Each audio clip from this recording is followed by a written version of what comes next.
Most people believe that becoming wealthy starts when you earn a lot of money.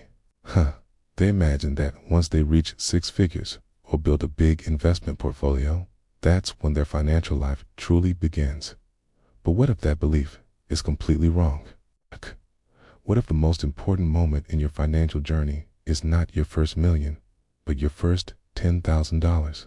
Because the truth is, the habits, discipline, and mindset required to reach your first $10,000 are exactly the same ones that eventually lead to much larger wealth.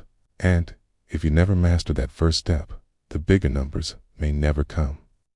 Think about how most people approach money in the early stages of their life. They earn, they spend, and whatever is left, if anything, becomes their savings.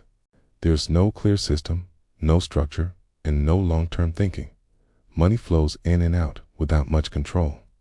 And because of that, reaching even a small milestone like $10,000 feels difficult. It requires effort, consistency, and discipline that most people are not used to practicing. Now, here's where things start to change. The moment someone decides to take control of their money, everything begins to shift. Instead of spending first and saving what's left, they reverse the process. They start paying themselves first. A small portion of their income is set aside before anything else is spent. At first, it feels uncomfortable. It feels like a sacrifice. But over time, it becomes a habit. Reaching your first $10,000 is not just about the number. It's about proving to yourself that you can manage money differently. It's about building the discipline to delay gratification. It's about creating a system where your money starts working with you instead of against you. And this is exactly why that first milestone matters so much. But here's something most people don't realize. The journey to your first $10,000 is actually the hardest part. In the beginning, your income is limited, your expenses feel heavy, and your progress seems slow. Every dollar you save requires effort. Every decision feels like a trade-off. This is the stage where most people give up. They feel like it's too slow, too difficult, and not worth the effort. But the people who continue, even when it feels slow, are the ones who eventually see the real results. Because once you reach that first milestone, something powerful begins to happen. You start to build momentum. You start to see progress. And most importantly, you start to believe that building wealth is actually possible. Now, let's take this one step further. Imagine two people starting from zero. The first person never develops the habit of saving or investing.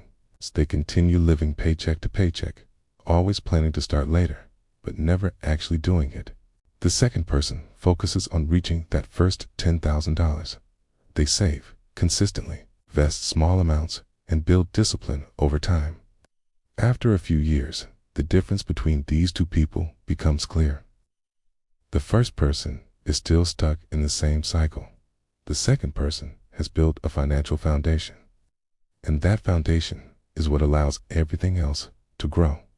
This is where investing begins to play a critical role. Once you have that initial capital, even if it's small, you can start putting your money to work, And this is where the concept of compounding begins to show its true power. Your money starts generating returns, and those returns begin generating their own returns. Over time, this creates a snowball effect that becomes stronger and stronger. But here's the key. Compounding only works if you stay consistent. It only works if you give it time. And most importantly, it only works if you don't interrupt it by constantly spending or withdrawing your money. This is why the first $10,000 is so important. It's not just a number. It's a test. It tests your discipline, your patience, and your ability to think long-term. And once you pass that test, the rest of the journey becomes much easier. Another important aspect of this milestone is the mindset shift it creates. Before reaching $10,000, money often feels scarce. It feels like something that comes and goes quickly. But after reaching that point, you start to see money differently. You begin to understand that it can be controlled, managed, and grown over time. This shift in thinking is what separates people who struggle financially from those who build wealth. It's not about luck. It's not about timing. It's about behavior. It's about the habits you build early on. And here's something even more interesting. Many people who suddenly receive large amounts of money, whether through bonuses, inheritance, or other means, often lose it quickly. The reason is simple. They never built the habits required to manage it. They skipped the process. And without that foundation, the money disappears.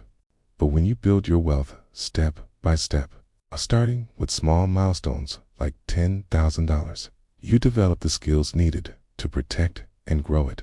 You learn how to manage risk, how to stay consistent, and how to avoid emotional decisions. Over time, these skills become more valuable than the money itself because they allow you to repeat the process again and again. In the end, building wealth is not about chasing big numbers. It's about mastering small ones. It's about proving to yourself that you can control your money, grow it, and use it as a tool for your future. The first $10,000 is not the end goal. It's the beginning of everything. Because once you reach that point, you are no longer just earning money. You are building wealth.